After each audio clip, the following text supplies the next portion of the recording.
শুধু জুলাই আগস্টকে যারা আমরা স্মরণ করছি, আমাদের অতীতকে আমরা অস্বীকার করছি।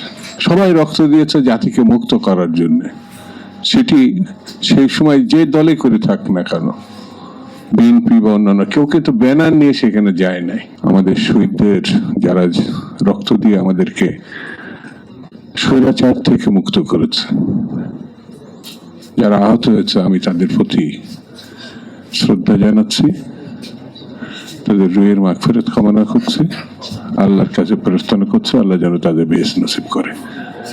আর যারা আহত হয়েছে তাদের যেন রাষ্ট্রীয়ভাবে অবশ্যই চিকিৎসার, এখনো চিকিৎসা হচ্ছে, কিন্তু বিভিন্ন রাজনৈতিক দল, বিশেষ করে আমাদের তারেক রহমান সাহেব নিজে উদ্যোগী হয়ে অনেকের দায়িত্ব তিনি নিয়েছেন। আমাদের সবাইকে এদিকে নজর দিতে হবে, দেশবাসীকে।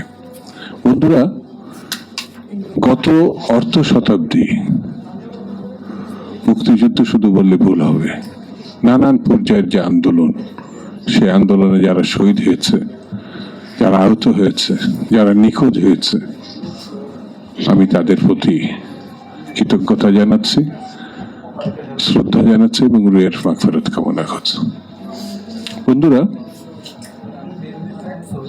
এই আন্দোলন যেটা হয়েছিল, এটা জুলাই আন্দোলন, আগস্ট আন্দোলন, এটা পরিসমাপ্তি হয়েছে এই সময়টা, কিন্তু আন্দোলন তো 15-16 বছরের। হাসিনা তাড়ানোর আন্দোলন, স্বৈরাচার তাড়ানোর আন্দোলন, দেশ রক্ষার আন্দোলন, এটা তো দীর্ঘ আন্দোলন। সেই জন্য শুধু জুলাই আগস্টকে যারা আমরা স্মরণ করছি, আমাদের অতীতকে আমরা অস্বীকার করছি। সেই জন্য জুলাই আগস্টকে আমাদের স্মরণ করব আমাদের মর্যাদার জন্য, আমাদের ঐক্যবদ্ধ জাতি গঠনের জন্য, আমরা দেশকে পুনর্গঠনের জন্য।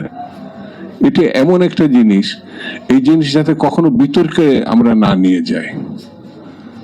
এখানে যারা ছিল সবাই জাতীয় বীর, সবাই রক্ত দিয়েছে জাতিকে মুক্ত করার জন্য, সেটি সেই সময় যে দলে করে থাক না কেন, বিএনপি বা অন্যান্য, কেউ কিন্তু ব্যানার নিয়ে সেখানে যায় নাই। লক্ষ্য করবেন, এই জাতীয় আন্দোলনটা কেউ ব্যানার নিয়ে যায় না। এখানে কিশোর, তরুণ, বয়স্ক সবাই কিন্তু লড়াই করেছেন একটা জাতীয় মুক্তির জন্য। সেই জাতীয় মুক্তি আমরা ইতিমধ্যে যে জায়গায় এনে দাঁড় করিয়েছি, সেই কাজটি কিন্তু এখন আমরা করতে পারিনি। সেই কাজটি করতে হবে।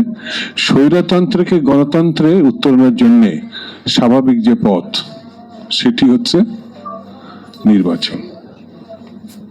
এই নির্বাচনটা যতক্ষণ পর্যন্ত আমরা না করতে পারবো, ততক্ষণ বুঝতে হবে শহীদদের প্রতি আমরা কিন্তু সেই সমাপ্তির দিকে নিয়ে যেতে পারছি না কাজের। তারা একটা জীবন দিয়েছে কিসের জন্য? গণতান্ত্রিক বাংলাদেশের জন্য, মানুষের অধিকারের জন্য। যে মানে সামান্য বলি আর বড় বলি, সেই ভোট অধিকারটা আমরা কিন্তু এখনো মানুষের ফিরিয়ে দিতে পারিনি, যেটা হাসিনা কেড়ে নিয়েছিল। তাদেরকে যদি মর্যাদা দিতে হয়, সম্মান জানাতে হয়, তাদের আত্মার কথাটা যদি আমরা শুনতে চাই, তাহলে এখানে একটি গণতান্ত্রিক সরকার প্রতিষ্ঠা করতে হয়। সেই কথাটা কিন্তু আজকের বক্তারা বিভিন্নভাবে বলে আসছে।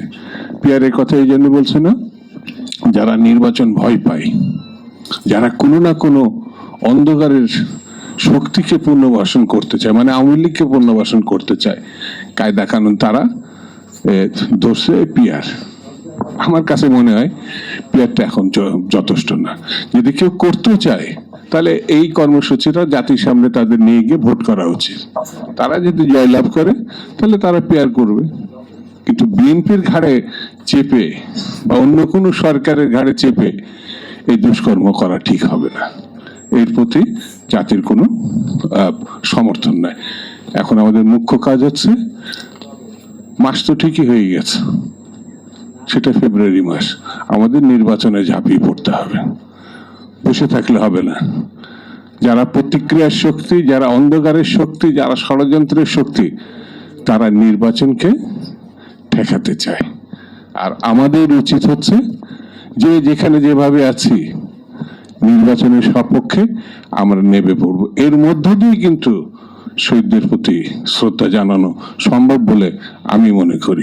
সেই জন্য আসুন বন্ধুরা, ঐক্যবদ্ধ ভাবে আমরা নির্বাচনের দিকে এগিয়ে যাই।